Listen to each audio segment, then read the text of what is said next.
Welcome to Franchise Killer, a podcast where we pick movie franchises or wannabe franchises, review them film by film, and see where things went wrong. I knew you would do You gotta something. just go quiet. I knew you would do something. Or right. We could try to do pod. Or right. Or right. Well, we could also try to do the dual voice there at the end, like, don't go there. The only Paul Rudd I can do is, look at us. Hey, Look at us. Look at us. who would have thought? But now I need to associate that with, all right. Like, it doesn't translate over. Well, it's not even his character in this. That's like his character in everything but this. Yeah, exactly. But Silence speaks volumes. I am Reese. Across from me we have, David. to his left, Irina. to my right. Also known as Noah. He's speaking with his eyes. I could see it in his eyes that he wanted to cry. No, he had picked up a piece of paper and wrote his name down. He drew a picture of a horse. and implanting an electro-larynx in David's throat so he can hear him apologize for killing Shrub Joe, we have... AJ. What is an electro-larynx? It's where you take your larynx and It's a talk swap it box. with electrodes. Yeah. And of course, if you blindly clicked on this episode and didn't know what we were talking about, Then you're dumb. we're covering... Yes. And we are covering Duncan Jones's Mute. And I did say Duncan Jones already, but it is directed by Duncan Jones. It stars Alexander Skarsgård, Paul Rudd, Justin Theroux, Zainab Saleh, probably said that wrong, and Robert Sheehan. It's written by Michael Robert Johnson and Duncan Jones, and it is a movie. It's It a is decent cast, so it's bound to be a good movie. And I think Yeah. there's more cast. I kept it simple this time. Mm-hmm. Yeah, and this is the quasi sequel to Moon. It's very, very, very adjacent, but it technically shares the same world as Moon, so that's why we're counting it here. And Duncan Jones wanted it to. and as we have known to kind of stretch this premise to its utmost limits, so even so far as picking movies that had no designs on a sequel whatsoever. We're looking at you, Fisher King. Fisher King. Yeah, this one is there's more of an argument for this one. It's kind of a sequel-ish. Actually, I don't know, like, it's just, yeah, it shares the world. Well, the weird thing is he had the idea for this movie well before Moon, Yeah. Duncan Jones. So he just it was such a big ambition that the studios are like, no, you got to do something pretty low budget before we give you that green light. This is like a hair above the Edgar Wright Cornetto trilogy in terms of, like, connectivity. Like, I don't quote me, but I do think there's, like, something subtle referencing shared universes in those, but it's those movies have things in common. But, Yeah. and that's another argument. Maybe that could be like a weird franchise conversation in the future. I've thought Hey, about man, the we Cornetto got it. trilogy. Me too. Yeah. In fact, an Edgar Wright miniseries would be fun. Like, Yes. you have Aw. Scott Pilgrim, that's had sequel potential. He did Yeah. that. Terrible Yeah, you movie. have Baby Driver. I think they did greenlight a sequel, but nothing's come of it. Another terrible movie. So that's five total. Like, 5 total at least. That's a good little miniseries there, Edgar Wright. Anyway, for those that are new to this show, on this podcast we first go over our thoughts on the film before revisiting it for the episode. Then we dive into the story, break it down bit by bit, and talk about the more significant moments. Then towards the end of the show, we give our brief reviews and numbered scores, along with an analysis on the health of the franchise and whether or not this film hurt it. So, David, had you seen Mute before this episode? I hadn't at all, and I love watching me some Paul Rudd, so I'm actually a little surprised I hadn't. It came out, 2018? I love watching me some Paul Rudd. Do you not? I don't even care what the movie is. I'm like, hey, Paul Rudd's in this. It's one of those guys. It's true. He's my boy. So you hadn't seen it? Nope. Noah? Never. Never have I ever. I've never seen this movie. Irina? Nope, haven't. The closest I got was I was browsing Netflix and saw, the little banner for it across the screen, but passed it over. Yeah, that's the thing about Netflix. Like, I feel like every day there's this new, like, featured Yeah. big movie or show, and I'm like, I don't have time for this. I heard a quote from another video that was saying that Netflix originals or Netflix releases are kind of like the new direct to DVD. Yeah, movies. it Almost is. are like there's more money put into them, and I would say more acting talent in general, and more talent, but they feel disposable. You know, like it's for the most part. There's outliers out there that are really good. Yeah. For me, Netflix movies are either really bad or good. But we have Mute. Yeah. AJ, Yeah. AJ, had you seen Mute before this episode? No, I hadn't. I mean, I knew the basic premise of the kind of this scrawny, scrappy guy getting involved in gang crime stuff, but didn't really expect Clint Eastwood to keep going. I do not recall Clint Eastwood being in this movie. No? He Yeah, I smuggles didn't. I did drugs? not. I feel Buster Scruggs. Did you say Buster He Scruggs? smuggles drugs. Oh, he smuggles drugs. But he's in Buster Scruggs. Slightly different direction. Wait, there's a movie called Oh, the Mule. You're Yeah. you're so close. You're so close. Just a couple of letters and you would have had it. Just one. Again, on your own miniseries. I had, and actually, I want to add to that. Did you want to say your part on Mute? You hadn't seen it? No, I hadn't seen it. Which kind of surprises me because you're such a big fan of Moon. I would have Right. thought that would have been like, you know what? I'm going to eat this up like candy. But Well, I think at some point maybe I came across it and was like, wait, there's a sequel to this? And then it just kind of, floated out of my brain. Right. Something instinctively was warning me. And then we came across it again. It's like, oh, we can talk about Moon. It qualifies. But it's got a caveat. yes. For my part, I had seen this. I'm the only one. I had seen this movie. And what makes it even weirder, and maybe I said this in the last episode. you did. I did. I had not seen Moon. Like, Yep. This was the first one. Yeah, I saw Mute first. And maybe that is part of the reason why I put off Moon even further. Like, because I knew it had an association with Moon when I watched it. And Like, AJ, I was like, what I is like, wrong with you? yeah. I think my issue was, or what happened is I think that was a big cyberpunk year. I think that was like Ghost in the Shell came out, Blade Runner 2049 came out. I think like 2018 there were like 3, and that show Altered Carbon on Netflix came out as well. So it was just like a big like cyberpunk resurgence. So I was just kind of feeling that cyberpunk energy and was just like, yeah, let's give Mute a shot. Like, even if I don't like it, I'll enjoy the aesthetic. So maybe that's why I just decided to put it on. But yeah, hadn't seen Moon, had seen Mute. Makes no sense, but we can move on. With that said, David, you want to give us that quick call to action? Yeah, I think I can muster it up. What was that? Actually, I had something stuck in my throat, so I was trying to be like cool and get it out without anyone noticing. All right, Cactus Bill.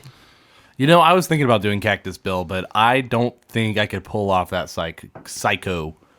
I'll just imagine myself with a big mustache. All right, take us for a And ride. a big old Bowie knife in your hand.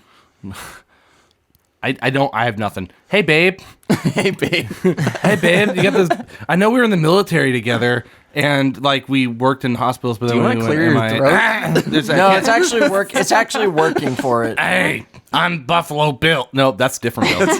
And plus, he doesn't sound like that. He's more like, I'm Buffalo Bill. All right, well, guys, thank you for listening. We stumbled my way through that as Cactus Bill, but we are here as Franchise Killer, your favorite movie review podcast. And if you want to keep hearing us on these radio waves, you need to go on Apple Podcasts and give us that 5-star because it does something in the background of the algorithm and puts us up in front of other people, which is what we want. We're not getting enough of that, so please do it. And to be clear, I do believe Dave, and I called you Dave. You even though did. I always call you That's David. fine. You do understand that Apple doesn't have radio waves. You realize that podcasts are equivalent to radio waves, probably. Sure. Probably. Probably. I'm going to talk out my Wi-Fi. ass. Let it flow. That's a Wi-Fi and 4G. I didn't think about You should have said, I'm going to talk like my ass and let it flow. It's like the spice, all right? Look, we also have an Instagram, though, don't we? I post to that almost weekly whenever we post episodes. There's some facts and fun factoids and facts. And then you could also go on Twitter where Reese is potentially posting stuff. Kind of. Yeah. And we have a YouTube that has some of our stuff. You know, we're out there. Just look for us. Yeah. Help us. Help us. That's a secret cry for help. Oh, tell your mom. Tell your mom. Yeah, that's the only people that would tolerate We're us. really big with the mom category. The soccer moms. Really they're, big. they're playing that franchise killer. All right. With that said, AJ, you want to take it away with that story? Yeah, and this is pulled from Wikipedia's plot synopsis with some redactions or just trimmings, I guess. And can I So- say the most unnecessarily long-winded plot? But go for it. Do you know what it is to make your dreams come true, Leo? I've seen you working downstairs. You're a good man. As a barman should not punch customers. I don't deserve you, Leo. I love you so much, but you don't know me. I want to know what the deal is with this crazy bartender. Sure you want our help with this? This kind of thing hurts my reputation. Daddy's gotta go. Oh, no soda.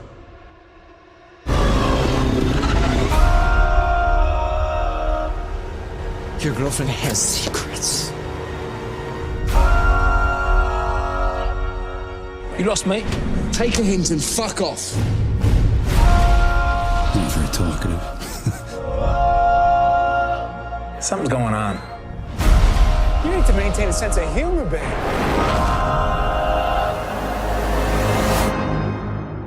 You gonna give me some trouble, big boy? Or are you gonna channel that famous Amish serenity? Leo, I need to tell you something. This is gonna stop right now. It ain't a secret anymore. Would you do anything for her? Say you're sorry. Fucking say it! Why the hell can't he talk? He doesn't need words. A childhood swimming accident leaves Leo mute, as his devout Amish mother refused the surgery which would have helped him. Now Leo works as a bartender at a Berlin club owned by Maxime, and dates cocktail waitress Nadira. Leo turns violent in coming to Nadira's rescue as she is harassed by well-connected patrons. Maxime warns him not to interfere with his business. Nadira shows up at Leo's apartment and attempts to tell him about something important, but Leo tells her by a note that as long as they are together, nothing else is important. Then he shows her an elaborate bed he has been carving as a present for her. Elsewhere, Maxime's mobsters meet two American surgeons, Cactus Bill and Duck, who run a black market clinic. The two doctors are close friends, having served in combat together. Bill, who has an aggressive, volatile temper, desperately wants to leave Berlin and has pressed Maxime to provide forged documents for him and his young daughter Josie.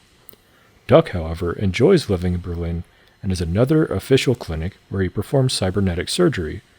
Some of his patients are children, and Duck appears to have an unhealthy interest in very young girls.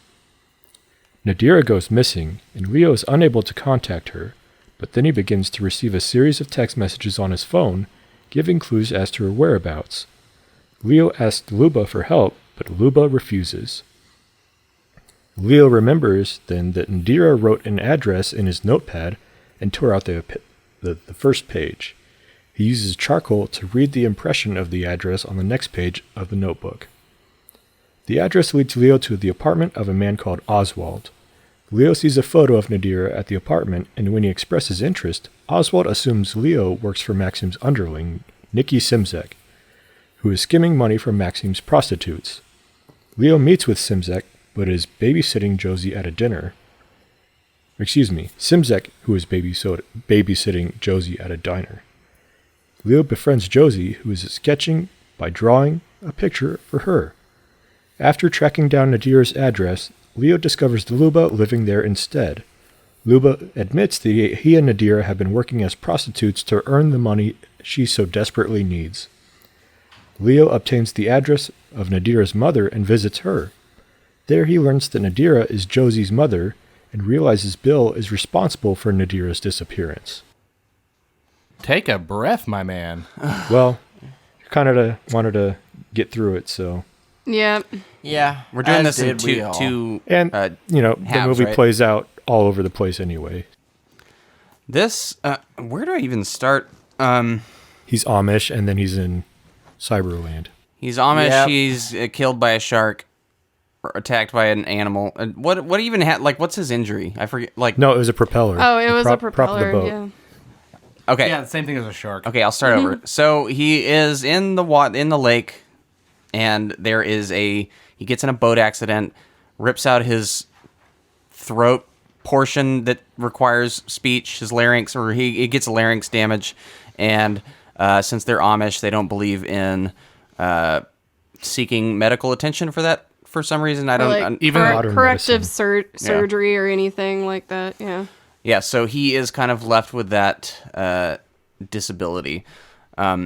That's our character, Alexander Skarsgård, who I didn't think that we would be revisiting this soon. We just talked about him in The Legend of Tarzan. But here we are.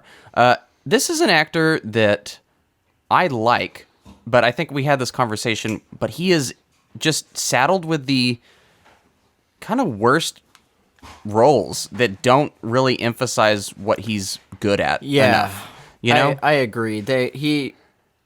He has a way with picking them. Yeah, he's like the one Skarsgård of the three significant ones who kind of gets the rough end of the deal, even though he's still technically famous. Apparently, people really liked him in True Blood. Irina, you saw him in True Blood, right? He was actually really good in True Blood. Yeah. I think that's one of the few times that he really melds into his character as far as, seeing him on screen. So Yeah, but between this one and the last one we saw, he's mostly silent roles, very silent in this one.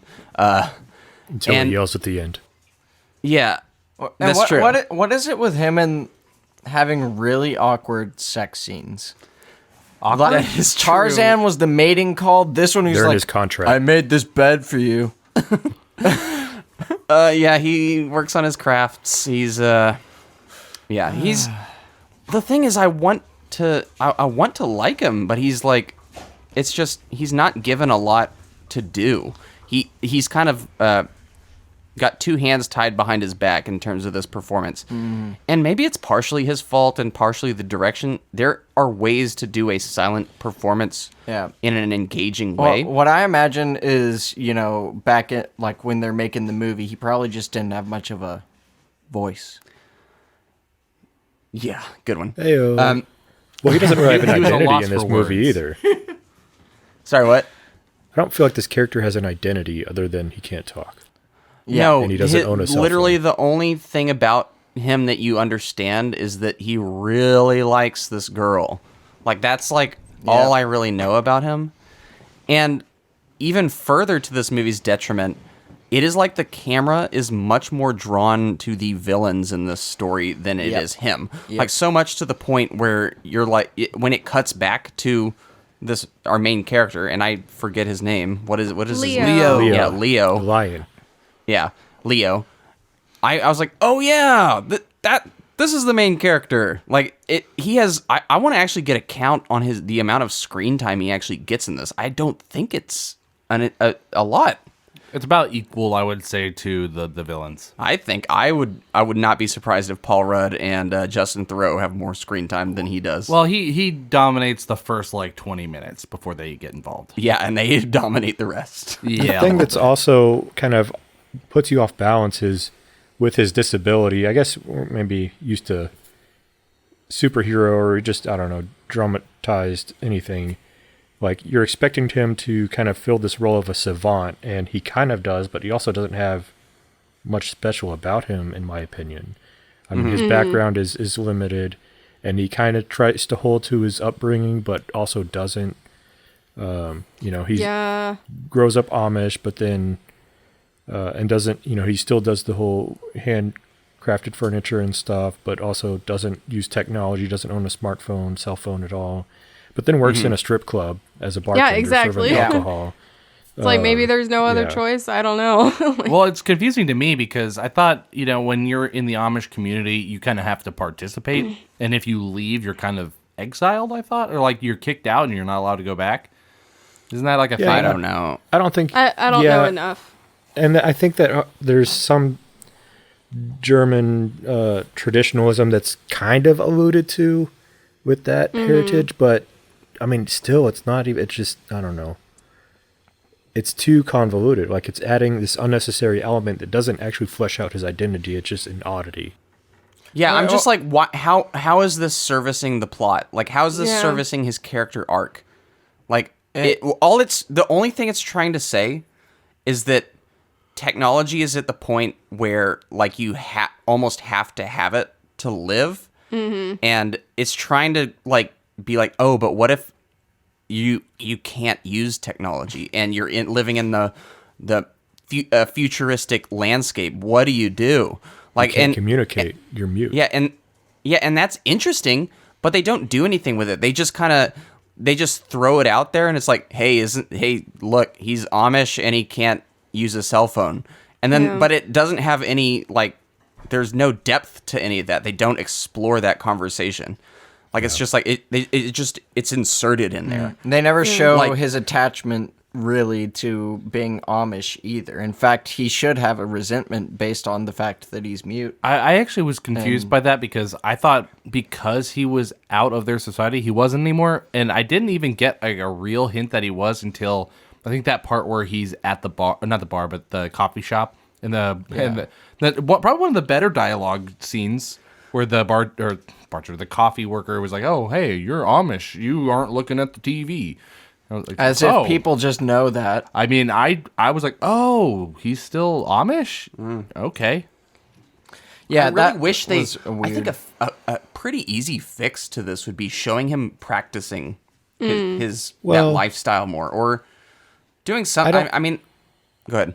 I don't know that I get that. Yeah, I mean, you can have like cultural or whatever upbringings that are traditions that kind of still stick with you, even though you don't, you're not beholden to the tenets of whatever the rules and the actual community proper. Like that's a thing. I mean, it's, someone who practices or whatever, but it doesn't contribute anything to the story really.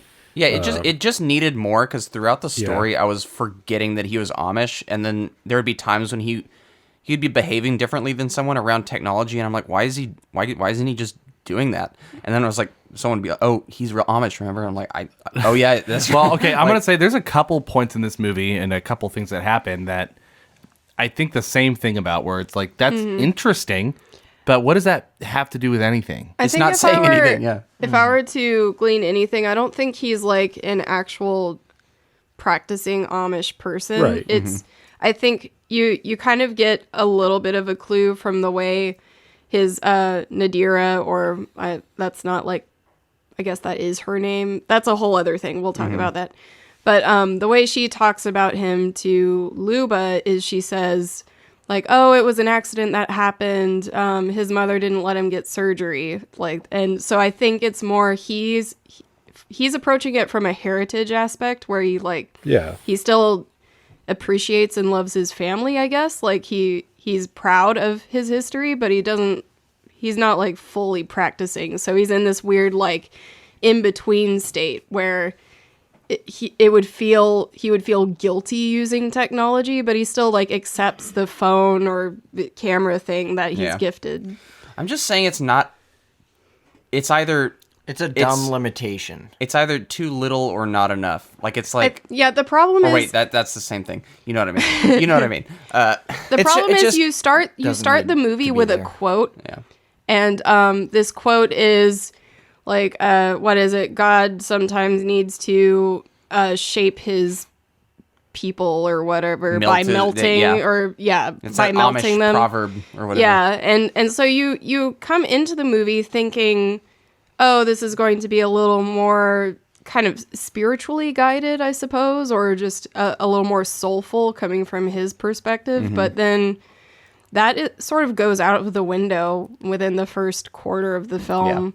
Yeah. It's not even the main focus anymore. They started with this premise of, what if we had this guy who's Amish, super traditional, like, backwards, so to speak, technologically, that lives in a futuristic, completely technological world.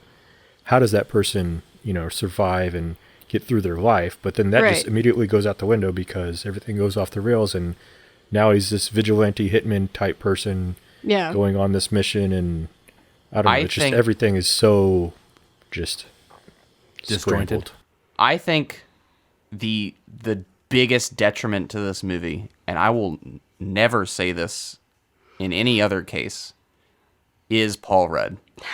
I actually have I- very similar feelings. I have a very think- opposite No, feeling. once Paul Rudd enters the scene, the camera cannot take its eyes off of him. Yeah. And he is someone you so desperately want to like. I even kind of like him at first in this. Magnetism. Yeah. And so the movie is so drawn to him that you're like, it pushes the heart of the story to the outside, which you want to be. We should be wanting to be with Alexander Skarsgård's character and get little touches of this, like, villainous other side, crime lord, no, crime whatever. Like, but it's just the movie's so, like, we got Paul Rudd. Put the camera on him. The Like, other, we're immediately- the other. Go Sorry. ahead. The other problem with Paul Rudd's character in this is that you can tell that throughout this movie, they can't decide whether to make him just a kind of good guy, but Yeah. like an anti-hero, Yeah, or just a exactly. complete villain. I have a whole idea of what could have made this movie go from really bad to really good. Yeah. And I don't think it's what they filmed. I actually think they could have framed this completely differently. And I actually think more Paul Rudd and less Leo. I think change the storyline a little bit to focus more on him and make him less evil, because I thought his evil side actually made less sense than his his complicated history. Yeah. Especially And- his conflict with Duck, this guy that he's, presumably survived combat with and been Right. close to, and then turns out to be this, monster. Yeah.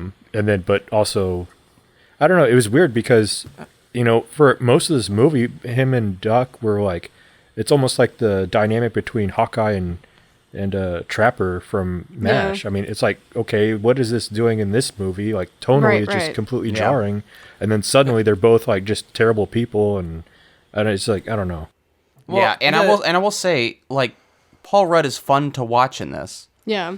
but at what cost? Like, it is at the cost of the entire movie being good. But what Like, if they it's put like- someone else in it and they So, didn't focus and it I was think- worse? I actually think the worst thing about this movie is in regard to the two Cactus Bill and Duck. Duck. Bill. Duck. That was the dumbest joke. Why are we laughing? I win. Alright. Anyways, so a little bit like halfway through the story, Duck is revealed to be a bit of a pedophile, and by a bit I mean 100% a pedophile. So at that point, Cactus Bill, I'll just call him Cactus, strongly reprimands him and gets really on his case, as he should. And you're like, yeah, Cactus Bill. Because Cactus is the Great. moral high ground in this movie. Awesome. Well, at this point, he's actually not that bad, as far as you're aware. Yeah, he's just a little crazy, but he has not shown. Yeah, he's And just I a will little say aggressive. this is towards the end of the movie. Oh, okay. Well, regardless, they quickly have him forgive Duck, and then they make Duck out to be the victim in the relationship of the two. This movie is like, what? No, I'm gonna say this is the most, and without getting too late into the plot, so let's like reel it back, because it's present throughout this entire movie. It is so at war with itself and what it wants to say, and there's, again, just two. So there's basically two plots happening at the same time, and we know they're eventually gonna come together, but the problem is, you don't see any of that. Like, these plots don't naturally convene. Like, they're just so separate from one another that it's like, I don't even really care about how these connect with each other. Like, and Irina, you said it well, it's like this is like if Duncan Jones saw Blade Runner and Pulp Fiction in the and same was week. like, I want that. And so, like, And then the throw in Alexander's... Yeah, Alexander Skarsgård is the Blade Runner character, and Cactus Bill and Duck are out of Pulp Fiction, and they're just doing And then they crime stole the stuff. costumes from Fifth Element. Yeah, and it's just two separate narratives that just don't coalesce, and you don't want them to coalesce, but it's like, oh, these are going to come together in some way, and it's not going to be satisfying, and sure enough, it's not satisfying. And even those individual elements are not strongly individual themselves. They're all Right. scattered. Yep. It's like you're making scrambled eggs, and then you crack the eggs in there, and then throw in the shells, and then throw in the egg carton itself, and then grab some coffee grounds and throw it in there too. It's just a scrambled Breakfast. mess. Breakfast. And I guess if we want to talk about the plot, this does revolve around how Nadia, is that her name? Nadira. But she Nadira? goes by Yeah. a nickname, which escapes me at the moment. Yeah, that it gets confusing a little later. Yeah, so Alexander Skarsgård, Leo loves her. She says they can't be together because secrets. And then the whole plot is kicked off with him trying to find out where she went and basically trying to trace her down or track her down and see what's going on with that. And I would have liked if this more slowly unveiled the mystery through his eyes instead of cutting to the other side. Yeah. Where it's like you already know, like, oh, like she's probably dead or something. Yeah. Like it's like, I don't know. It's I think one of the things I did really like about this movie was I think I'll commend Alexander Skarsgård's performance in this. He does the best he can with no lines. Totally agree. And I liked the relationship between him and Nadira in the beginning. Yes. I thought it was sweet. Yeah. Some of the world building is interesting. I like a lot of the concepts, but then there are moments where I feel like they lean a little too hard into this is the future, you know, to the point where I just don't really believe it. It feels like a bunch of people in costumes walking around, which maybe Berlin and the Red District could be.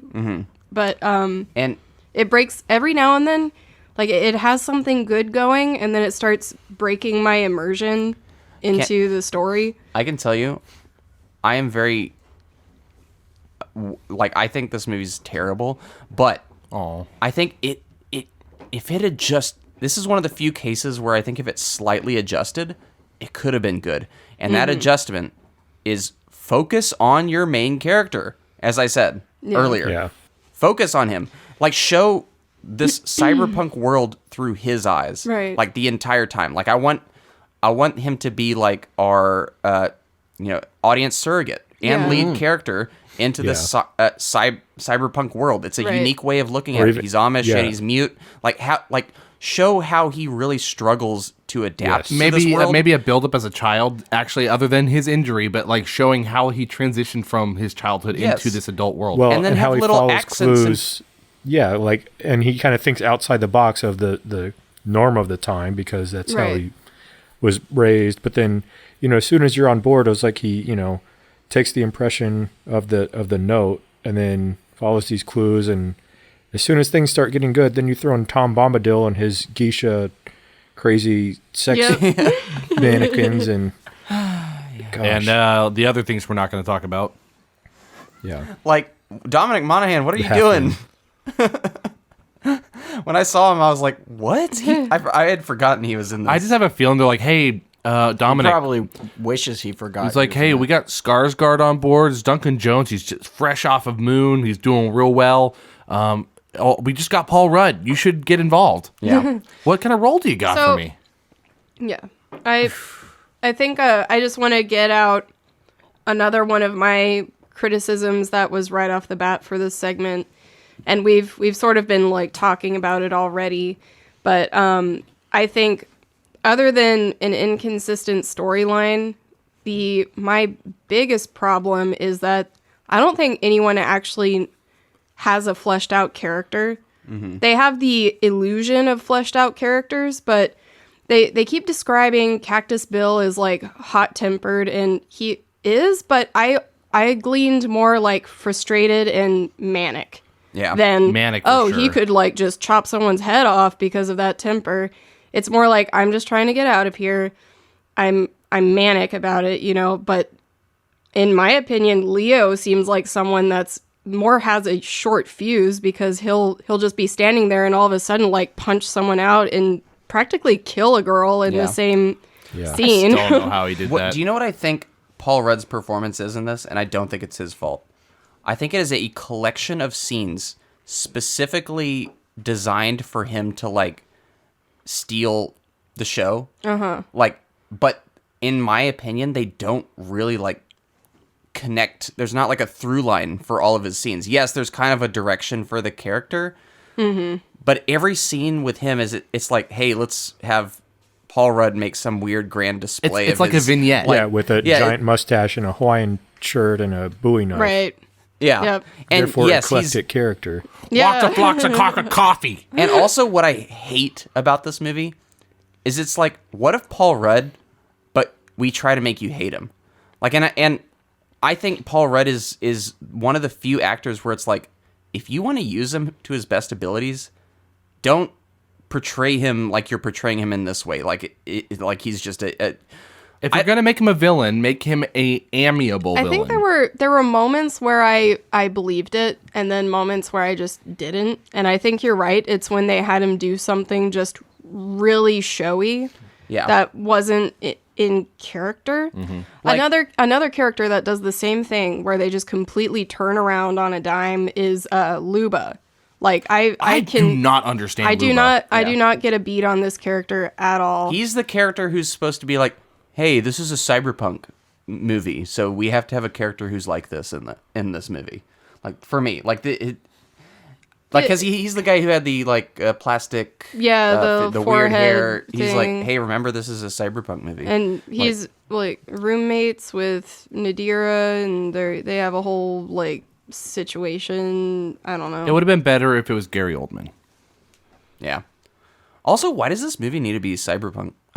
It doesn't. It does not. Like, that's just It's what they decided it's existing in the same universe as Like- Moon, I guess. on. Like, what fun technology do we see in this that is like, oh wow, Hey, cool. they deliver food by helicopter drone. There you go. We have. I don't think it doesn't matter, but at the same time, it is fun. Like I don't mind a cyberpunk setting, like, but it's just the story. Like, you just have to make sure you have a good story for it. Yeah. I don't knock anything about the sets, really. I think they're fine. Well, so this is just some weird inclusions here and there, like a sexy robot, which wasn't actually that sexy. I don't. no, there are zero sexy robots in this movie. I want to go ahead. I'm just gonna say I want to jump off something you were saying that it kind of just spurred a thought. Kind of how you were saying the scenes that Paul Rudd's in, if you separate them, aren't necessarily terrible. I would say that about the whole movie. Now that I think about it, if you showed me a one scene interaction between like Duck and Bill talking in the bowling alley, for example, that's not bad on its own. If it's when they try to put them together, like if you showed me something with Leo and Nadira in the beginning without any context, I'd go, it's framed right, it looks nice. I bet you this is going to be a good movie if it all comes together, but it doesn't. And I want to say, Justin Theroux, we haven't talked about him enough. I think he's good in this. He is good. If for whatever he's totally a creep. Well, so is Paul Rudd, though. I think they're both good. Yeah, but he totally dials into, like, I don't see Justin Theroux in this performance. No, I don't see him at all. Whoever this creep Duck is. Kind of and mocking the 70s hair and style, I guess. Yeah. But again, that's it. My problem with this movie isn't any of the individual parts. It's how they're all put together. Yeah. Like, it's like just everything is miscalculated. Like, I like this guy Duck works really well in a creepy David Fincher movie. Not in whatever this movie is going for. Like, it's like do y'all feel the same way? It's just I have a question for the group involving him and Bill. Did any of you have any confusion on their relationship at all? Yes. I was like, oh, they're buds. No, they have a sexual relationship. And then later, I realized, will argue. I don't think they actually do. No, I don't think they do either. It's just we're bros. We were in the military together or whatever. But they mislead it. Yeah. It takes you a whole while to go, wait, maybe I think aren't. also there might be, if you're thinking about it, in the movie, there are a lot of dubious relationships. Like, even with Nadira and Luba, there's still kind of like this talking of that. Luba almost looks at her in a jealous light, like he wants her, but But he doesn't. he doesn't at the same. But they're best friends. I don't know. Maybe in this future world, relationships are a little more ambiguous than most people think, and that's why what Nadira and Leo have is so unique to everybody. So I don't know. That could be why. It's confusing. You feel like you don't feel like you're in, or you don't feel like the director and writers are in control of the situation, and they're not guiding you properly. Yeah. Yeah, And I mean, we've seen movies with inconsistent tone. This is just like every color of the rainbow and tonally and more, and not even, smoothly transitioned. I think, I guess the best description I kind of alluded to earlier is between Trapper Bill. I keep wanting to say Trader Joe. Trapper Bill and Duck. Or Cactus Bill. Yeah, I don't know. Yeah.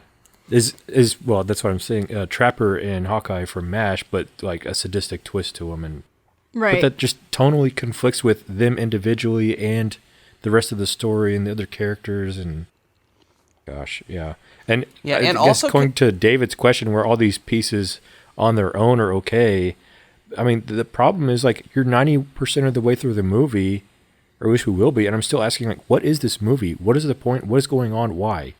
Yeah. And the whole time I'm asking myself, this is the director that made Moon Yeah. and Source Code? And like, so, and this movie is so intensely anti-fun. Like, any time it teases like getting like entertaining in any way, it just makes it gross. Like, it's like, oh, I kind of enjoy this Cactus Bill guy, even though like he's a bad dude and he doesn't fit in this movie. And then, oh, okay, now we're talking about pedophilia and we're talking about all this other, like, just Uncomfortable, I would say. 2 it's just hours every- later. everything about this movie, it's like, okay, this is kind of cool. And then it's like, hey, you're looking at my daughter. Don't do that. And I'm just like, ugh. Well, that's so. Like, it's- His character's knife. like. His crazy side is weird because he'll be like, I love you, Bill. Like, I love you. You're the best, man. We're best bros. But if you ever do anything, I will effing kill you, dude. Yep, Oh, pretty much. and don't bang the babysitter. Yeah. But what did he do? He banged the babysitter. Do we want to talk about Nadira at all? She's there for the first 10 minutes and she's okay. I think she does a lot with the few scenes that she's in. I actually really like this actress a lot. I don't like how abruptly she just decides to peace out, though. What do you mean? Did you watch? She didn't mean to peace out. No, here's what they should have done is here I understand what Reese is saying. She did have to go at that point, but what they should have done is throughout the movie have dotted little flashbacks of their relationship totally. to like explore it more and why it means so much and that would who add some she was. But that's why we're saying in it's a not good the way. acting. It's the fact that, and she didn't just get up and leave in the middle of the night. That's not what she did. Well, She slept with him on the bed he made for her first. No, Yeah, she but was I get the drugged and impression- taken away. that their Was it history is kind of like she's just this kind of fleeting, ephemeral, flighty person anyway that might disappear, and she almost sees him as this oddity, this toy almost, and then she kind of says she loves him because that's novel in itself. Because what's love? That's not anything in this society. Baby, don't hurt me. Yeah, that's just toxic. I No guess, more. But, Yeah, but I don't guess know. we can get to the second part of the story and Yeah, then so really where bring this did home. we leave off as far as the plot goes? let's see. So, also Josie. Yeah, which- Josie. Yeah. Yeah, the girl. Yeah, Who's also mute. I know we talked about that as it's talked about in this first part. I'd like to get. Maxim, he's like the big boss that owns the club. And Yeah. then he's got this lieutenant, which is Simsek. I'm probably mispronouncing all these names. It's fine. And then Simsek is linked through Oswald.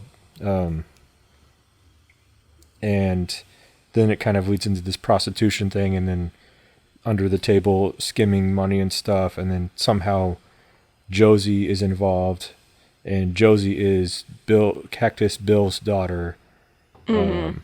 So things just kind of get more convoluted. So that's where we're at. If Yeah. that makes any sense at all. If it doesn't, well, we're in the same boat. It took me a moment to realize that was her daughter. In that moment's supposed to be a big reveal, but like that you didn't understand what the mom was saying, and she's just kind of gesturing, and you get and there Leo again, who yeah. can't talk, and so you don't understand what the woman's saying. Leo can't say anything, so all you have is like him looking at a photo and then realization in his eyes, and I'm like, I feel like I'm left out of something big. What happened? You know? Well, and it's like there's almost supposed to be this intended parallel of she grew up in this like traditional home environment as well, but that's like not even explored at all. And how is she like this? You know, if that's her upbringing, and then the whole daughter dynamic, and it's just like out there, man, it's flying in the wind. Like, I don't know. This movie just has a lot of just random things happening for no reason. That just are like, oh yeah, that's going to mean something later, but we're putting this in here right now, and it holds no meaning here to the narrative until later we have like a little reveal of like, oh, look at that. But no connecting. Yeah. Nothing throughout. Like the for example, twist. that scene where he randomly goes to a pool and for whatever and screams underwater, then he's done. Well, no, actually, all the water stuff I remember watching with Irene was like, I wonder if this is going to come back into play. That's what I'm saying. Oh, and it does. He swims. I think it. But it's just the most like it didn't make sense to have it in the story there, except for the fact that later it's a Deus Ex. So you're saying it didn't smoothly integrate? Yeah. I think what the impression I get from this kind of movie, and this was something you mentioned, Reese, when we were watching Moon, where you were saying that it seems like movies with a smaller budget almost are forced to create quality, whereas when you have more of a budget, the plot and the content kind of gets lost or smothered in all the options you have. Glitz and glam, and so it feels like someone that's been handed a bunch of money and just walk through the store, grab what you like. You just grab everything. None of it actually fits together. Oh, I can afford Paul Rudd? Yeah, like I can afford all of these things. It's like the sports car is like, I think you're right on the money there. Grab everything you want. Yeah. So but then you find you don't really have a theme. It's just a bunch of quality smashed together. Yeah, and what's sad about it is I think, and don't quote me, I think this was one of his passion projects that he had been wanting to make. Like the story of Mute is something he had been wanting to bring to the screen, and I do believe that the bones of something good are in this. Yeah. It's just the execution and just maybe just at the time he was coming up and he had money for once. He had that big Netflix paycheck or a big Netflix blank check that he could use for this, and just kind of lost the plot. Probably what happened, and this is kind of just speculative, and going along off of what Irina said, is this being a passion project that he harbored and fostered for so long. There's two ways that can go. So you foster something in your mind, and it just takes up this presence, and then you think about it from all these other angles, and then it just kind of gradually absorbs things that are tangential to it, all these ideas that make sense to you because they're connected in your mind, but the audience doesn't go through that process with you. No. So if you foster an idea like this big concept in your mind, it can either be super sporadic or you like focus on making it super tight and neat and deliverable, and that's not what we got. I think the former is what we got. Yeah. Let me go through this second part of the movie. Yeah. All right. Having discovered that Simsek had been double-crossing him, Maxim orders him tortured by Bill and Duck. Bill later discovers a picture of a naked child on Duck's computer, which he took using a hidden camera. Bill becomes violent and threatens to break Duck's arms if he ever goes near another child, but before the situation can escalate, Bill receives a call from Maxim advising that he has the forged documents ready. Bill is elated and takes Duck out on the town in celebration. During the evening, Duck reveals that he is the author of the anonymous text to Leo, which he had sent just to mess with him. As they leave a casino, a security guard stops them, and an enraged Bill pulls out a huge knife and threatens to kill the guard, When Duck intervenes, Bill strikes him. Upset by this, Duck texts Bill destination, which is Maxim's club, to Leo. Leo goes to the club, taking a support beam from the bed he made, and uses it to beat up Maxim and his henchmen.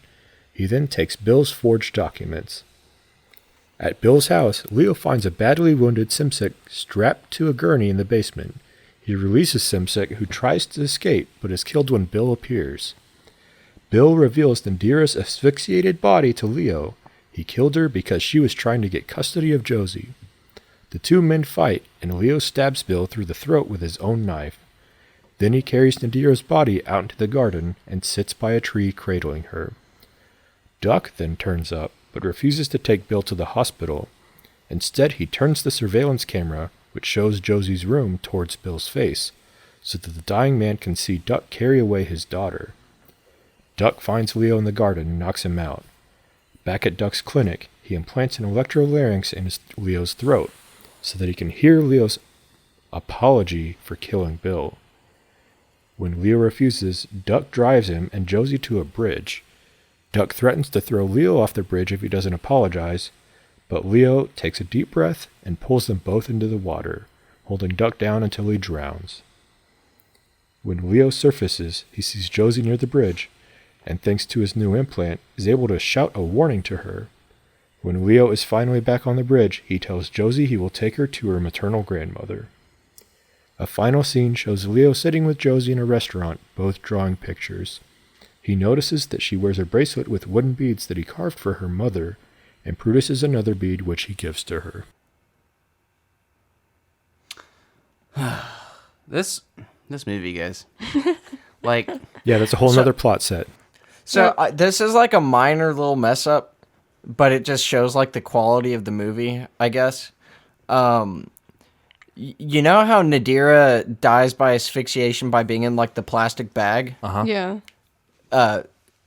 Apparently she never tried to tear a hole in it, because later on some guy just uses his hands and just like butter it comes pulls apart. it right open. Maybe it's like an outside butter. versus inside thing. And I don't think her hands were tight or anything like that either. It's just like, Or maybe they asphyxiated her in the bag and then just no. She was living before she was asphyxiated. He like leaves the room with her in the bag, I think is how she dies. Also, as I said, I do think Justin Theroux is the best performance in this. I but think he so. also Even though is, his character has like stupid decision making skills. and also his wig is the worst. Yeah. It is one of the Does worst. not look It's real. it's the Owen Wilson wig. It's one of the worst wigs I've ever seen. Although that does add to his creep factor. Like Yeah. there's just something even more horrible about unnatural looking hair there. Yeah. And I think this is also a good time to complain about how freaking long this movie is. Yes. When it could have been an hour and a half. Like, there's so many scenes in this movie that add nothing. Like, it's just like, okay, let's watch the bowling scene with Cactus Bill because it's Paul Rudd. Yeah. Let's watch the scene with them in the mall where Cactus Bill gets really mad at a security guard with and puts Because his he Bowie was knife to eating his neck. peanuts. Because he's eating peanuts, because that really adds to the plot. Let's just, like, put that in there. Okay, Like, it's so like... the thing is, I'm not bothered by Cactus Bill being manic, but the thing that does bother me is the random Duck saying, "Oh yeah, I've been messing with the mute guy. I've just been sending him photos with." Okay. Yeah, babe, it's and then fine, all babe. of a sudden, the display in the mall is what triggers Duck to be like, you know what? I'm gonna send the mute guy after you after all, was because one like too we're many not times. buds anymore. But we are. And then he gets upset when Cactus Bill is dead, and but wants not upset to, enough to save him. Not well. Like I get that part because he knows about his pedophilia and whatever, or like his connection with this underground surgery stuff. So he can't do that because he actually has a practice. But then not killing Leo, just carrying around this really heavy guy that could clobber him at any time. Fixing his larynx. Giving him the ability to talk. I marvel at the idea of like, or I'm baffled by the idea that he goes to the trouble to put an electrolarynx in his neck so that he can say because he just has to hear him say sorry for killing Cactus Bill. But he was so upset he sent him after him. And also, what makes you think after doing that whole procedure, he's actually going to just go ahead and say it? Like, I think there's this.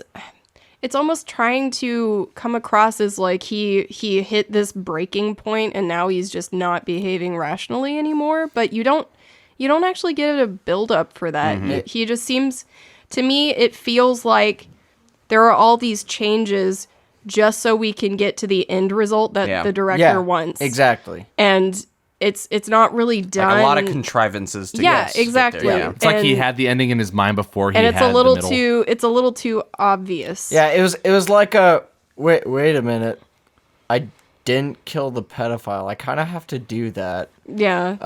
How am I going to do that? That's another thing. I know this feels like I'm critiquing it already, but these are just things that add to the confusion.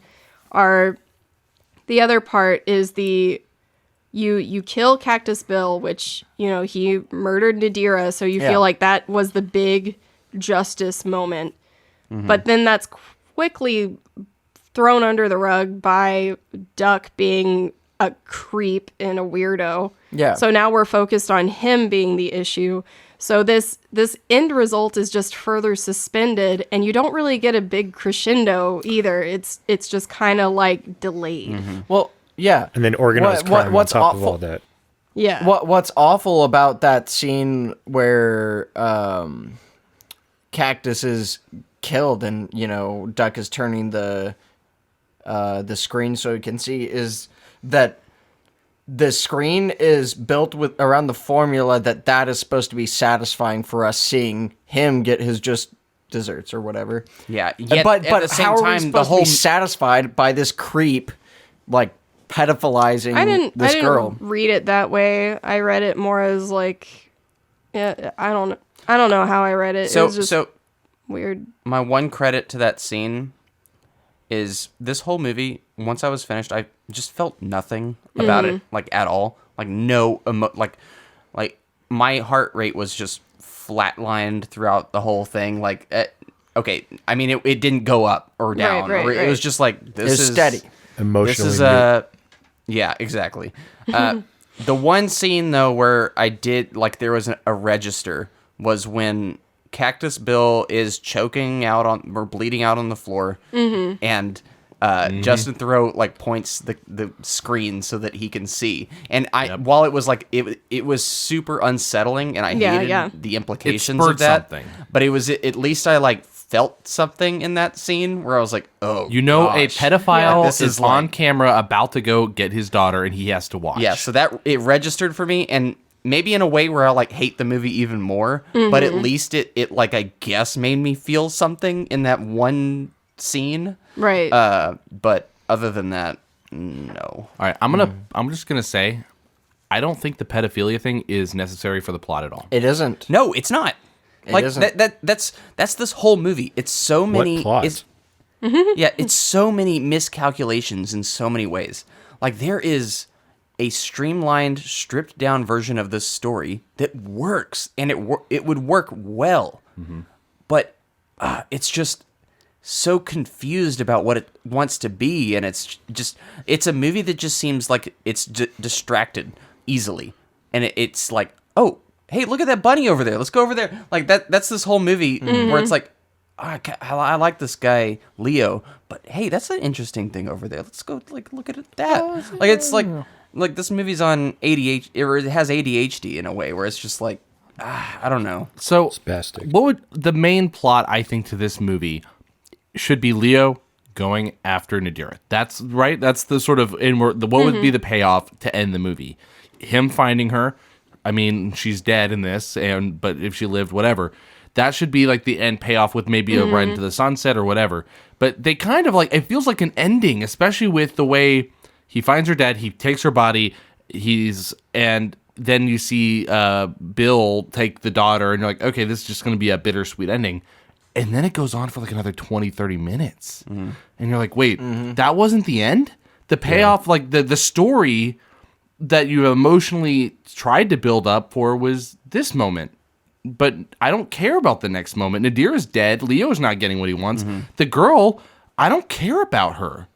Like, how much more interesting don't want would her to this be movie hurt, but- would have been if we, again, I now reiterate it, if we were centered more on Leo, Yes. and you get little sprinklings of Paul Rudd in there as this guy who just seems uneasy, but he's sometimes kind of like sympathetic. He has a daughter, and make him a little less manic, but slowly start to unveil that darker side to him throughout the movie, and then suddenly you connect with it that, oh, he's like actually really bad.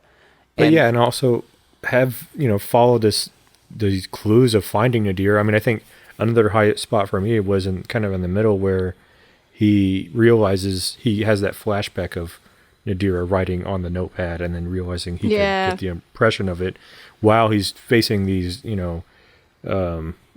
Chads that are harassing him or were harassing him, and he stands up to them and kind of has this self-agency moment and stuff, and that was a high point, but they just never chased that down.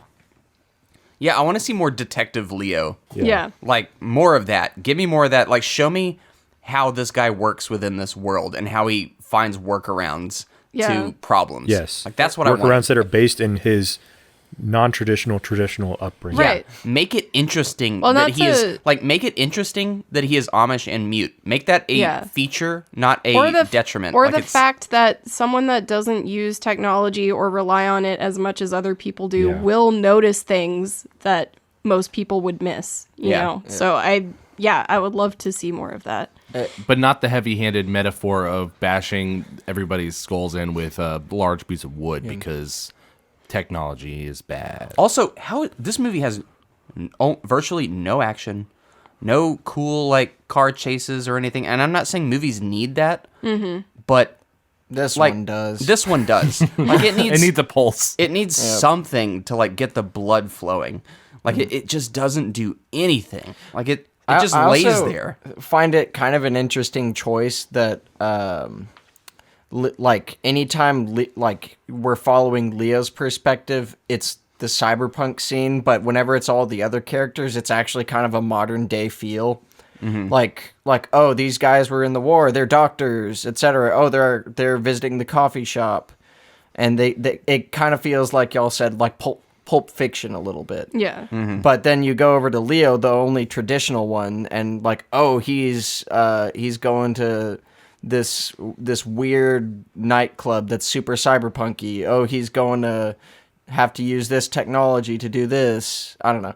It's just it's funny how it doesn't feel like it's even the same movie. Yeah. Like the tone is just way different.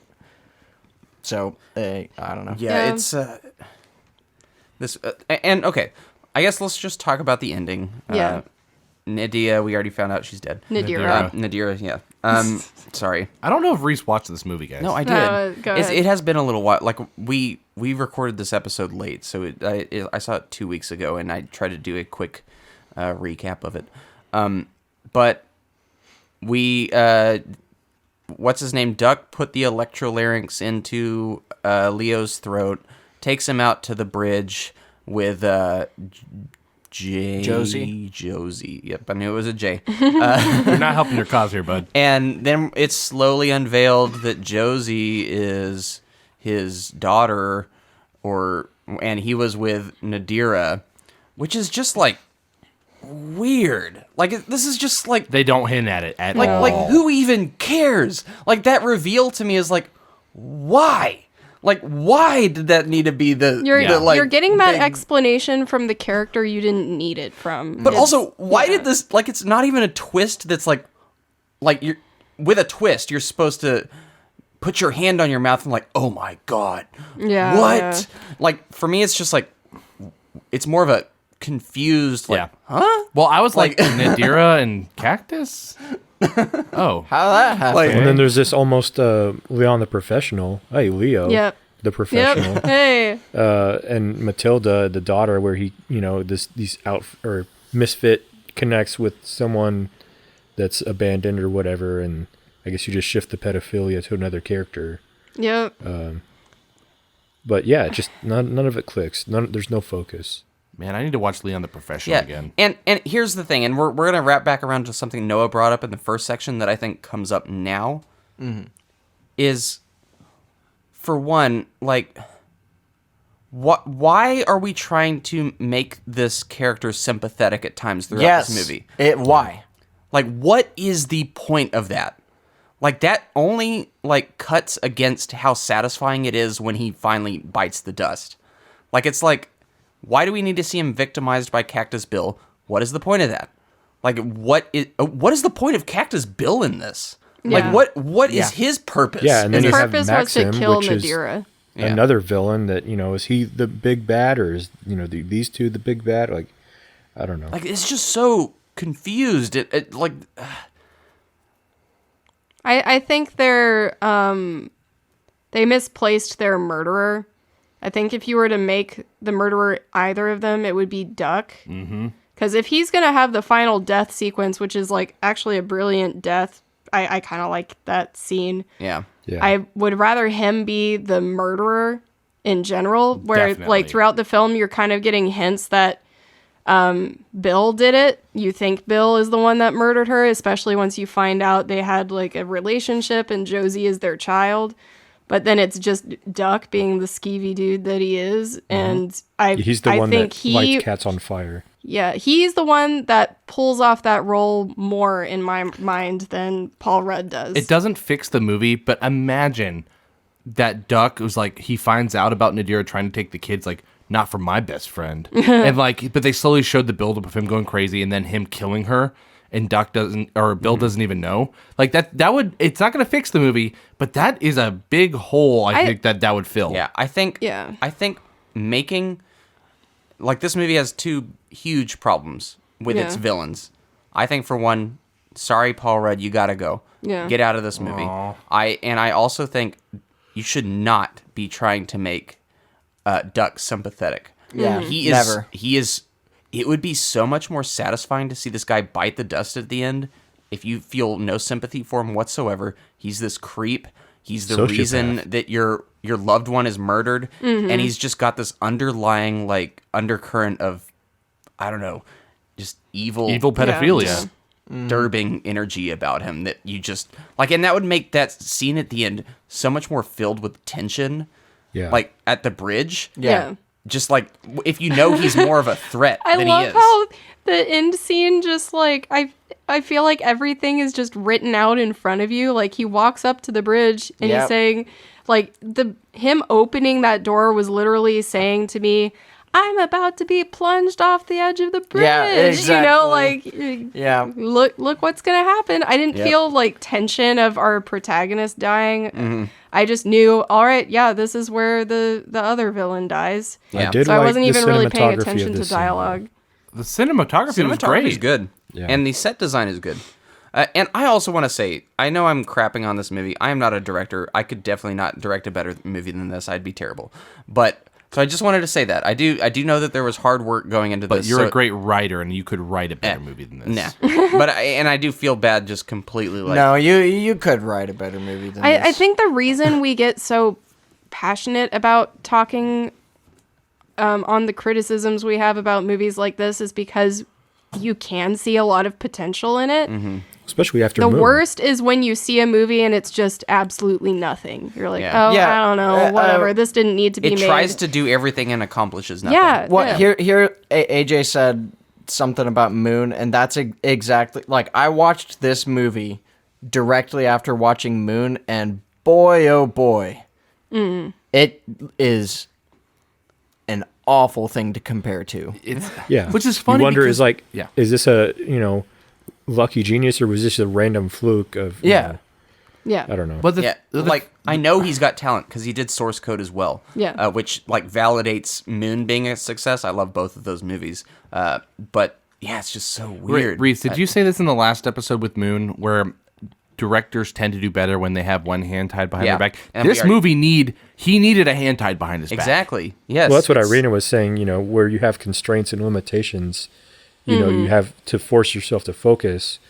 But when you have a blank check, then, you make all your dreams come true, and you don't actually, try to make things click together because you want to accomplish too much.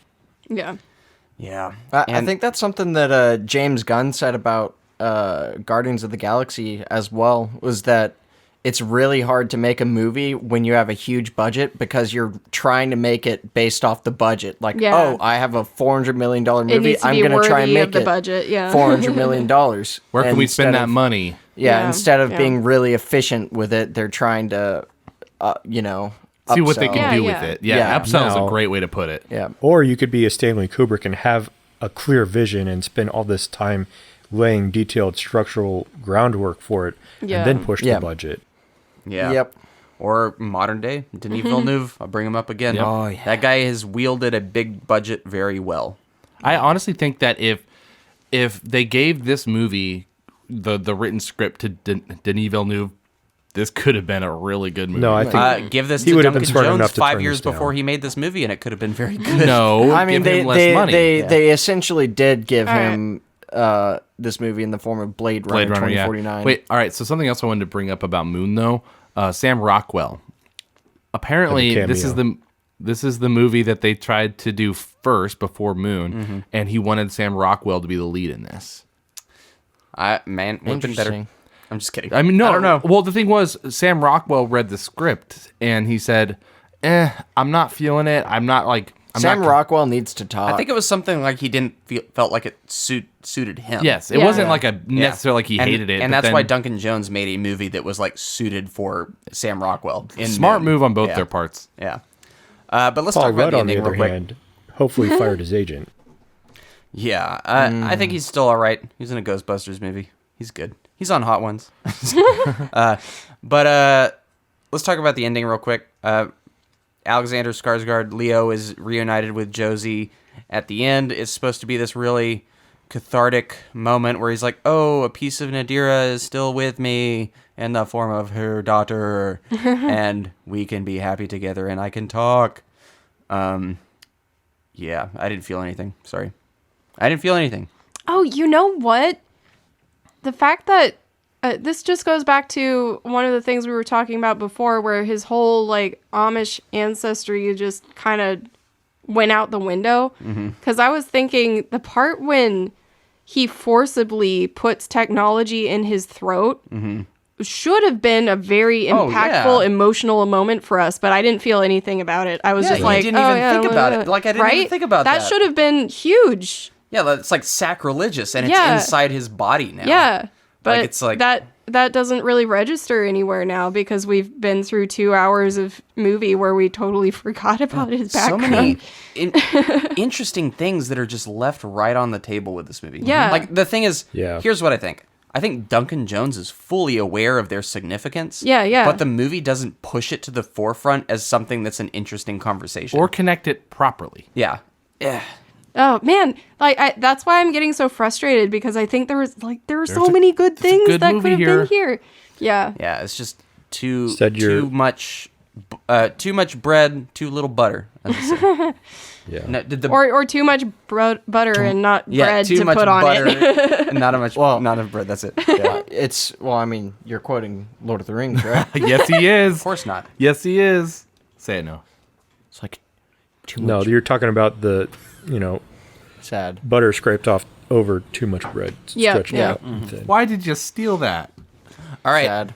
Do we have any final thoughts on this story? Let's put a bow on it here. All right, there is Yeah, one let's have major a- thing we overlooked, and that is Clint Mansell's score. Yeah, I was I- going to say that. Oh, sorry. See, I saw No, that you're one. right. I'm glad you brought it up because I was just, yeah, it's good. And I talked about it during the Moon episode. I really like his work.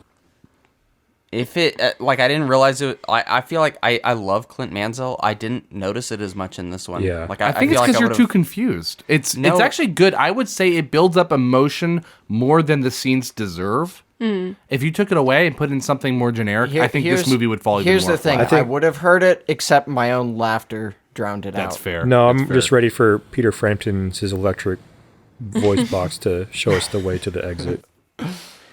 So a fun fact I learned about this, I don't know if you saw this, AJ, but with Mansell's score, there was some thought put into it. And I believe, correct me if I'm wrong, he went out and actually studied the German music scene and the sort of like the rave scene. Oh yeah, we didn't even talk about how this movie takes place in Berlin. It's in for some Berlin. reason. It doesn't matter if it's there I or think not. Berlin makes sense, at least in Yeah, it does. this context. Yeah. I'm just saying it doesn't do anything for the actual plot. But regardless, Well, it's not bad. It's not bad. It could be why Duck wants to stay in Berlin because the age of consent is lower there.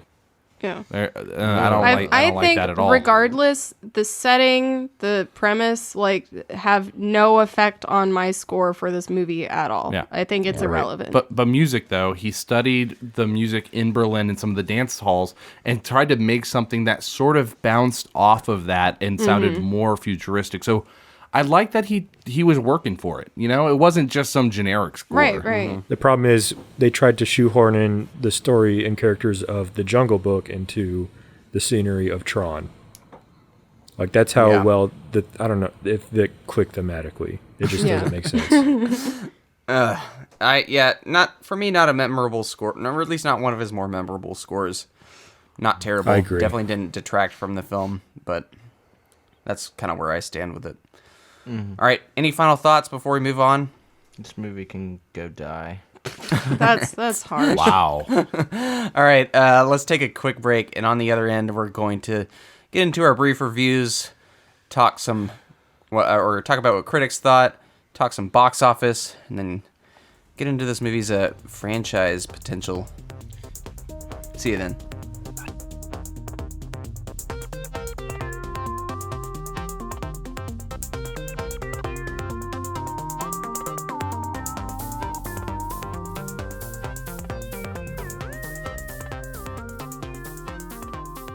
Welcome back.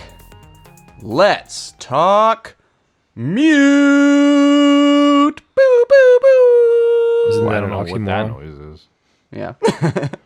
Yeah. David, you got our scores over there. You want to pull them at random? We haven't done this in so long, I almost forgot. I know. All right. First up, Irina with a... Any guesses? A 6? 6. Yeah. Whoa! I like a lot of elements of this movie, and I know I've been nitpicking it a lot, but that's because I think there could be something so much better. 5 for me is reserved for things that do literally nothing for me, but are competent enough. So I think a step above that is Mute. I've already said pretty much everything critique-wise leading up to this moment, so I'm not going to rehash all of that. All I'm saying is I wish, if this were to be redone again, that instead Duck is just full-on the bad guy. Like, no Cactus Bill being the murderer and then moving on to Duck and this confusion with who we should put our resentment in. Cactus, I would have liked to have been sort of like this almost a older brother type to Duck, where he's aware of kind of the nefarious things he's doing, but trying to keep him, out of it because, they're brothers or whatever. At some point, I think Duck just needs to be a little more insane as well. Like, just kind of lean into that aspect a bit where, like, he's unhinged. There's something wrong with him. And he murders Nadira, and Bill doesn't know about it, kind of a thing. So then Bill could be killed by Duck, his daughter's taken away, and then Leo goes after Duck, and then, you have this really nice resolved ending when he finally kills him. So I just wish everything had been a little trimmed around the edges and a little more concise, more sleuthing. I would love more of a detective story, because that's kind of what you're led to believe this was going to be, and then instead it gets resolved with some text messages. So Yep. I'm very disappointed because it could be so good. And that's it. All right. Next up is David with a 5. That's me, guys. Oh, is it? Yeah, and a lot of the same reasons as Irina, and I think it's more down the middle. I mean, there's a lot of good, but there is a lot of bad. So I kind of just thought, you know what, I can't quite say this isn't a positive side, so I'm just going to go down the middle.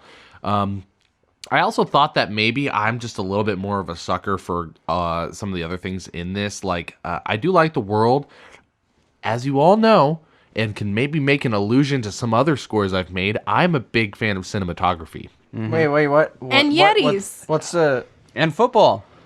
All those things. Wait, what are we Paul's talking about? mustache reminds you of Yetis. Yeah, and Winters, and I don't know. Anyway, David gave The Mummy, Two and the Dragon Emperor a 7 7 out yeah. of 10. And mainly because I thought that it had very good cinematography, and that if you froze any frame, you could use it as a background. So or this something. I don't movie's know, rewatchable for Or you? whatever. I am a sucker for cinematography, which this movie has in spades. Probably its best asset, other than the fact that they have good actors that are acting in a movie that doesn't make sense for what we're actually getting in the output. But I liked everything about this movie except for how it came together. And talking on this podcast, it did make me like it more. I know we talked a lot of negative, but it made me like it more. It made me realize what could have been. So you're going to raise it up to a 7? No, I'm keeping it the same. I'm keeping it the exact same. They didn't deserve it. Duncan Jones dropped the ball on this one, and we're going to keep it where it's at. But I really like the neon colors. I think Paul Rudd, I know you said less of him, but I liked him a lot in this. I think that if he did the exact same thing but switched it with somebody else, it would have been a worse movie. Granted, if they took him out entirely and didn't have this character, then this movie wouldn't have a pulse at all. So there's something had to be redone. So in the end, it was a swing and a miss, but they hit some highlights. So we're going to go ahead and keep it at 5. Alrighty, next up, Reese with a complicated 2.0. Phrases people have never said. Hey, I just saw Mute. Man, y'all should watch that. Things people have never texted. Hey, I just saw Mute. Watch this movie. Super good. Yeah. Except I could see you doing that. Actually, just to Reese, torment you would someone. be Just the to one. torment You would do it. It's April 1st. Yeah. This movie is terrible. Yeah. It is terrible. No, you're wrong on that. Like I think No, in it's almost awful. I think in almost every conceivable way it is awful. Cinematography is terrible, isn't it? It only looks pretty. Everything else is a mishmash. Acting is terrible. And here's the thing. Yes, there's elements of this that are good, but they are so disparate and do not coalesce with anything, they make it worse. Like the fact that this movie has the assets at its disposal to potentially be something great makes me hate it more. Like it is just such a waste of so many different things. It's so unorganized, has no idea what it wants to say. It's gross. Like you can't enjoy it. Like, cause it's just like, there's this whole underlying pedophilia thing. And for one, it loses the plot so many times. I forgot about the main character. They don't do anything to like distinguish him from anything else or make him interesting in any way. Like you've established him as a Amish mute guy, which is like, that's like grounds to make him interesting. And then they just like leave it on the table and you forget he's there and you come back to him and it's like, oh yeah, he's in this movie. And then the whole time Cactus Bill is just doing his comedy routine. And the moment you start to kind of enjoy that, then we get pedophiliac Duck like bringing the mood down again. Like it's just like this whole, like, I don't even know what this movie's doing. It's just scattershot in every way. The themes are all over the place. Nothing about it is satisfying. Okay. Yes, it is like lightly cyberpunk, and the cinematography is okay. And the acting isn't bad. It's not bad, but every character is out of a different type of movie. Paul Rudd's in some weird Pulp Fiction-y comedy. Duck, or Justin Theroux, is in a David Fincher movie. Alexander Skarsgård is in Legend of Tarzan. It's what is this thing? Like, what is it even trying to say? Like, it's nothing. It's everything and it's nothing because of it. Like, it's For 2.5 hours. Like, my review is turning out like mute because I can't even make sense of it. Like, it's hard to review. Now my review makes no sense. It's just this movie is an aneurysm. And I will leave it at that. Man, I mean, I agree with some of your points, but to the level at which you were harsh about it is kind No, of crazy. the thing is, I think if you take a big swing like this movie does, you have to be willing to take the fall for it if it doesn't work, and it does not work. So that is... I think we just weigh points differently based on the effects. No, That's I fine. would say That's failed fine. potential is worse than having no potential to begin with. I guess the point that I was trying to make is that I would rather watch this movie over a lot of other really bad movies we've watched in this podcast. No, like I was bored by this movie, and I was also, never bored. That's the weird thing. I was never bored. I was bored, disturbed, and confused. Those were my main takeaways. I was confused. I was definitely confused. I was not bored. I was hysterical at how can this possibly exist? It's 2 hours and 10 minutes long. Yeah. God, it is frustrating. It was a little too long. And yeah, frustrating and just a weird. I did not. All right, like this movie. I get it. And I know that 2 is harsh, and maybe It's ruined Dominic Monaghan forever for me. Yeah. Oh, come on. He wasn't that bad in this. No, he was really, really bad in this. So much that he is not canon past Lord of the Rings. I no longer want second Lost. breakfast. I passed Lost. Hey, and also I will use this to go against the negativity. I love Duncan Jones, and I love Source Code, and I love Moon. Both excellent films. And So, Warcraft, right? I love they're And Warcraft, right? I will say I definitely like Warcraft a lot more than I like this. That's I'll a say Star that. Wars meme right there. Yeah, that's where I'll leave it. So sorry to be so harsh. No, be yourself. I get don't it. like anything about this movie. There's so much negative that it's easy to lean into Even the negative. cyberpunkness is half-assed. Like it's Yeah. like, Yeah. come on. It's Like, spray okay. painted on. Yeah. Hey, let's put some neon lights. There you go. Yeah. Cyberpunk. Yeah. Go ahead. It makes me think of parkour. Next up is Noah with a slightly higher 3. Yeah, I actually thought I was being generous at that point. You 'cause are I had being cooled generous. down. It seems to be. I had cooled like The fact that you're not the lowest score, Noah, is actually surprising to me. 2 weeks ago. Yeah, 2 3 weeks ago. Whenever I watched it after that, I was ready to give it a 1. But then I cooled down and I was thinking today, all right, it had some things, I guess. Oh, come on. There's some things. Don't hesitate with the some things. What is that? What is that? Some What is that things? pull quote from the critic review? It's got some things. Like what is it? That's not positive or negative. That's just like things. Well, yeah, it's like its aesthetic is not the worst I've seen, and the acting is not necessarily bad. It's just everything else is horrendous. Yeah. It's here 2 words for this movie: big suck. Okay. Better than the big sick. Yeah, so we'll put it in there. All right. Can I just pose a couple things, and I wanted to see what Noah would rank. Okay. Like this Fair movie. Can I just Yeah, some go ideas? All right. Neverending Story 2. This movie or Neverending Story 2? Oh, Neverending Story 2 is worse. Okay. All right. Then which one is worse? Wild Wild West or this movie? Oh, that's Same a good level. one. I think it's same the level. same level. Yeah. Yeah, but for totally different reasons. All right. I need you to ask me Maximum those questions. Overdrive. I don't know. I would say. I think I get more. I think Maximum Overdrive takes the win there. It's more entertaining. Yeah. All right. And last but not least, just one other one. Which one is worse?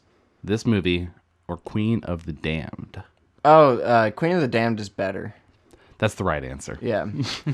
I just wanted to see how Yeah. you lined up against this movie with the top 4 bottom movies. on Oh our gosh, that list. means it's second from bottom. Yes. All right. Last one. Oh, and last but not least, we have AJ with a 10.5. Sorry, What? I misplaced a 0. It is a 1.5. Yeah. Yeah, I'm right there with Reese. This movie's terrible. It is. It's 2.5 hours worth of terrible. That feels like 5 hours. Yep. I texted Reese like, "What am I watching? Why is this movie still going on?" And this is, I mean, this isn't even reactionary against like my high, esteem for Moon. because that Moon is one of my most recommended movies. When people, what's a movie that I probably haven't seen to watch? Moon. Okay. Yeah. Like this isn't even. I don't even like associate these movies at all, even despite the cameo from the character from Moon. So this movie is just a scrambled mess of garbage. It's like, yes, there's okay things in it. Like there's good stock, good actors, good talent, but even then, like it's just misused and just. I don't even think there was a plot in the beginning. Like you can't even say the plot failed because I don't think there was a plan going in. I really, the more I think about it, think that Duncan Jones had this grandiose idea in his head for so long that only he, knew it so intimately that he had myopia and just focused on so much of it and didn't actually, connect anything properly. It's like vomit. It's just a vomit. Yeah. Like, yes, you can have, maybe you ate filet mignon and branzino and Fava beans. caviar and deviled eggs and whatever else, like all these high fancy foods, but they don't mix together. And at the end of the day, it's vomit. And let's just say you cooked the filet well done and charred the fish, and like even then, the things that were good stock were not done well. I like how you threw in deviled eggs in that mix, like a highfalutin fancy food. And they forgot the paprika. Yeah, exactly. So, and then you just pour some cyberpunk glitter on it and call it a movie. I don't think there's any fixing this movie with a scalpel, like, nip tuck a couple things here. You have to hack this apart with a chainsaw and make different movies out of it. It is just so scrambled and scattered and way too long. I never want to watch this movie again. And the answer to all of David's questions that he asked Noah is every movie that you listed is better than this movie. Look, this is easily the worst movie we have watched. No. I don't. Yes. No. I think this movie is is god awful, but I feel like we have to go back and watch Neverending Story 2. You cannot to take really grasp the taste out of our mouths from that movie. Some entertainment out of the ridiculousness of that movie. This movie, I didn't have fun even making fun of it. My big entertainment I have more memories from Neverending Story 2. Like, just with I don't remember it. I just remember hating it. No, with the little baby, like, knowing how much The Noah toy hated the soldiers big and rock the monster. fireworks and stuff. Yeah. Gosh, the it was bird so thing. Yeah, to then revealing the baby rock monster. man. It's so stupid. all right. And the reused footage from the first, Yeah. and then everything. It's worse. But I would honestly say that I would rather watch this over Girl in the Spider's Web. No, I disagree. I know. I feel like I'm in the minority. That's fine. But Spider's Web is a big come down from Dragon it's Tattoo. a stupid movie with but stupid it is plot. a functional movie with a plot that makes sense. This one is not. It has nothing though. This one's pretty at least. I think in the absence of Dragon Tattoo, you look upon Spider's Web more favorably. It just should never be framed as a sequel to Dragon Tattoo. Yeah. Gosh, and this movie that's should my never biggest. been made. That's my biggest regret is not giving Dragon Tattoo a higher rating. I already gave it, I think, an 8 or 8.5. Yeah. But that right now, just thinking about that movie is low to me. Yeah. All right. If I took anything from this movie, I just want a still frame of Paul Rudd with the mustache as my desktop background. Yes. David, cinematography reference there. I meant to bring this up earlier, and I hate that people won't hear it unless they get this far, and most people probably won't. It's fine. But I was watching an interview with Paul Rudd on Jimmy Fallon, and he was talking about how many people hated his mustache, and that he left the set and was in his normal clothes, and he was running for an elevator at some place, and he saw these two old people on it, and he's like hold the elevator.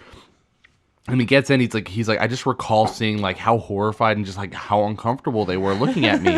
And then later when I got off the elevator, I was walking away and I realized I had a shirt on that said 25-cent mustache rides.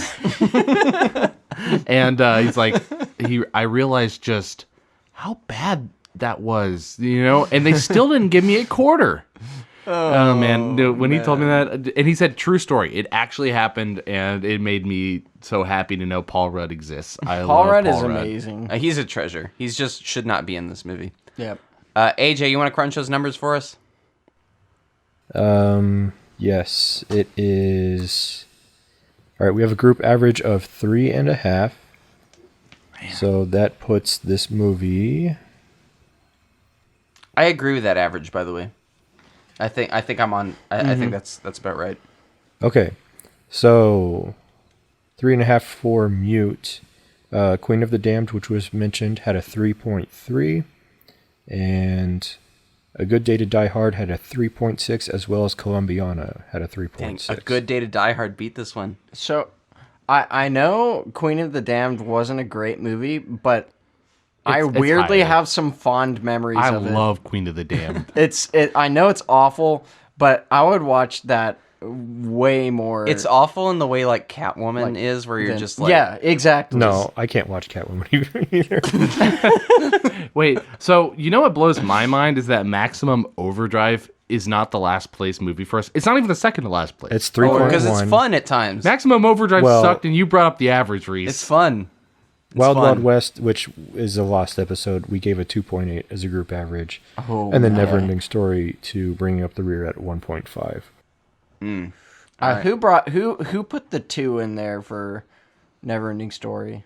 I think AJ and I both gave it a 2 because it at least like functioned as a story. Noah was forced to give it a 1 instead of a 0. Yeah, I would have given it a 0. Like the thing is, it met the bare minimum of having a 3-act structure. So I think we were like, okay, 2. I feel like I at least should have been able to give it a 0.5. All right, critics. Do we want to lump this as a franchise with Moon? Because if we do that, then the franchise average is a 6.2. Ugh, we that's gave sad. Moon an 8.9. That is so sad that it drags Moon down that far. Yep, but it's got to be. It's got to be. It is associated with that that title. It's all in Duncan Jones. He didn't have to connect it. He didn't. No. There's actually a third. The third story is like a graphic there novel. is. Yes, there is.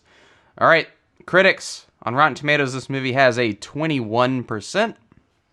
With an audience score of 46%. Metacritic, it's got a 35. Hey, just like us. David. Hey. Just like us. You're usually excited when our average is exactly the same. I didn't realize that was what I was known for. No, you're always like, dang, we're good. I don't feel good in this situation. No, Metacritic, 35. Our average was 3.5. Well, what's IMDb? 5.5. See, that's where it's at. Well, IMDb never goes below like 5. Yeah, IMDb is right most of the time. No, they're not. Like, weirdly, IMDb only is ever between 5 and 8 for all ratings except ever. For even Lord of the Rings, except for the best of the best and the lowest of the low. Also, I also believe more in Rotten Tomatoes audience over critics most of the time. Rotten Tomatoes is at 21%. Audience? 46. There we go. Average that out, it's probably close to 35. Dang it. That's what. No, I don't believe in the critics on Rotten Tomatoes anymore. Critics are also audience. Yeah. Okay, they're not on there. I know what you mean, but you're wrong. Hey, are y'all ready for some box office talk? Yes. Never Guess hit the what? box office. No There box isn't one because it's a Netflix Netflix, release. baby. What was the budget? I don't have one. No, there was a budget. Wait, let me guess. Hi. This movie too high. made 100 billion. I don't have a reported budget on this. There's no reported budget, and that's just based off Wikipedia. So $140,000. I mean, Found it. If one of y'all, what? 140 million. Sorry, 140 million. This Wait, to movie make cost 140 million? Yikes. Oh, I hate it more. Put my How did review I down find at that in 1.5. 5 seconds of Googling? Well, Googly. Well, the thing is, I Googly. didn't think we would have. How did I find that in 5 seconds of googly? I Googled it. The thing is, I did not anticipate a box office game for this since it was Netflix, That's so I fair. did That's not fair. do any Okay. budget All right. research. I was just like, we'll skip that part. 140 million though. That's a lot. Gosh, this does not look like $140 billion.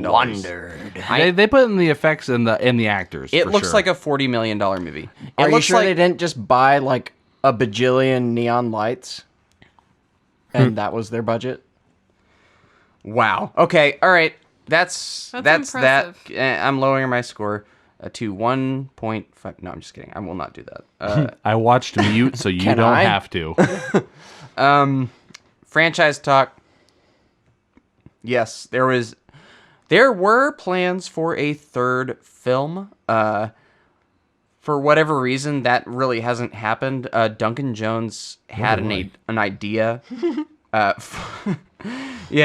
For a third movie. If this were to happen, this would be like kind of the equivalent to Edgar Wright's Cornetto trilogy, where these are all so very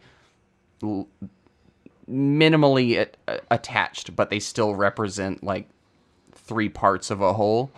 The story, but what ended up happening is Duncan Jones wanted to get the story out, even if it didn't result in a movie, and it resulted in a graphic novel called Maddie: Once Upon a Time in the Future.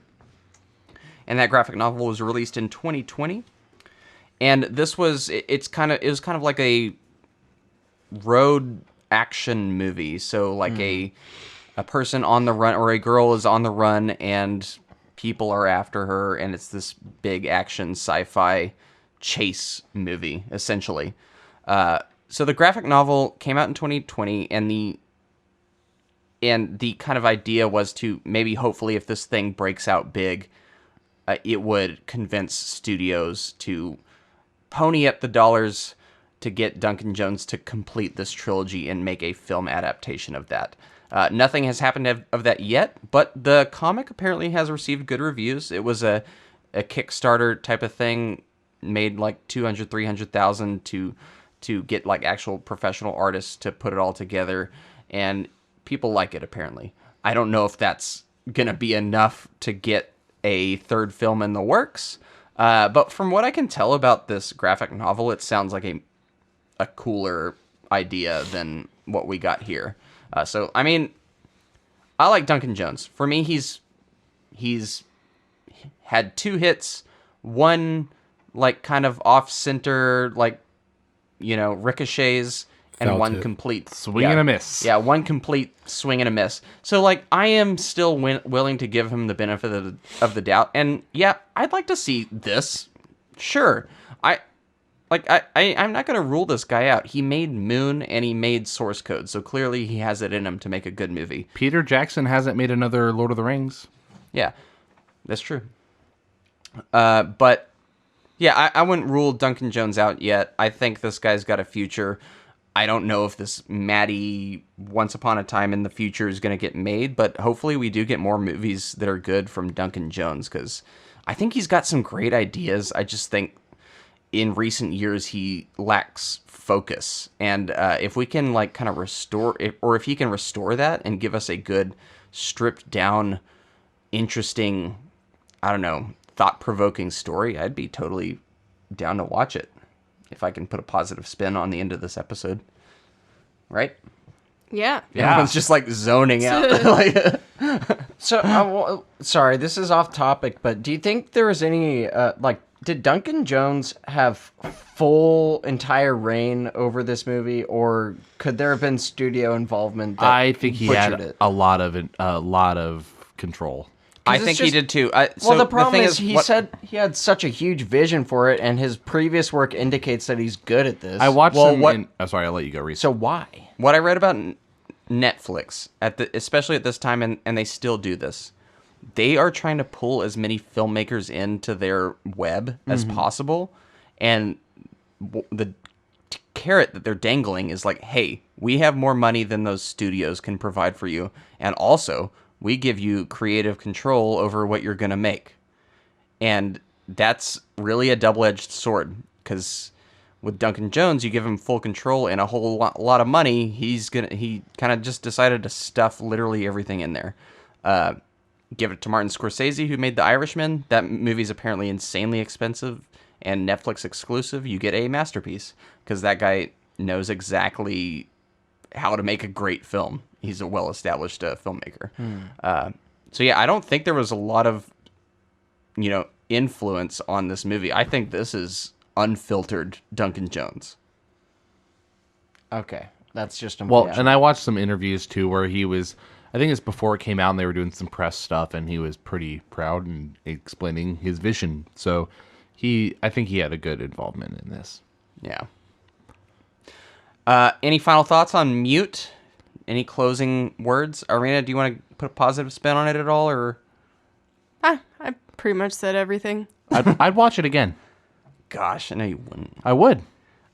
Okay, I'm gonna put a pin in this episode, or I'm gonna put a something in my calendar like 5 years from now, and I'll ask you in 5 years.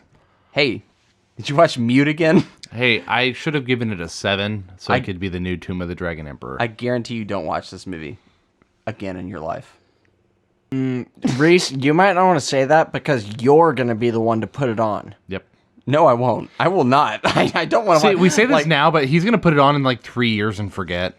No, I'm never gonna watch this. You're gonna be like, look how terrible this movie is. Yeah, exactly. You're going to show it. No, this isn't the type of bad that I show to other people. Like I show, like amusing bad is what I show, not like boring, confused bad. All right, well, we'll talk after. All right, yeah, we'll talk. Okay, next episode, we're talking about, and I should preface this with, this is the final film in the Metamorphosis miniseries.